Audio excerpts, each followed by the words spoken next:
New developments in that fatal traffic stop in South Carolina. New questions this morning about the actions of the first officer on the scene after the deadly shooting. Some are now calling for his arrest. ABC's Steve Osunsami has the latest. Joins us from North Charleston. Good morning, Steve.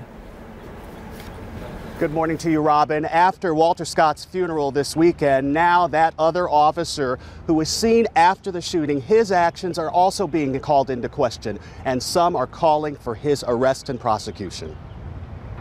This morning, new calls for the arrest and prosecution of this black police officer from North Charleston.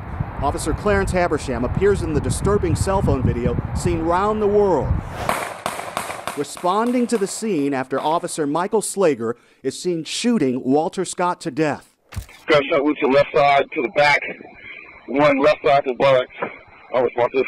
The country's oldest group of black lawyers and judges, the National Bar Association, says Habersham filed an incomplete police report that deliberately left out material facts. The group also says there is no evidence on the video that show Officer Habersham or anyone else administered CPR to Mr. Scott. What happens after the recording, though, is unclear. But in radio calls, it does sound like they're administering CPR. We're behind the pawn shop. And directing paramedics to the scene. We helped secure the scene. We started chest compressions. Scott's family buried him Saturday at a vigil where Scott was killed. City officials told ABC's Kendis Gibson they're still investigating. Not yet sure if Officer Habersham will face any discipline. I'm not the one making the charges. You're asking me to speculate. And investigators have now interviewed this mystery person in the passenger seat when Officer Slager pulled Scott over.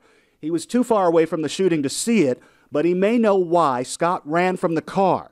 Scott's family blames unpaid child support. And this morning, new details from police dash cam video. The camera is still recording Officer Slager after the shooting. He gets a phone call that sounds like it's from home. Hey, everything's okay.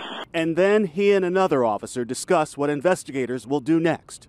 What happens next? We'll get you up to headquarters. They're going to tell you you're going to be off for a couple days. And now there's this from Scott's family. The lawyers for the family say they're not quite sure if race played a factor in the shooting. They're still suing this city in a civil lawsuit.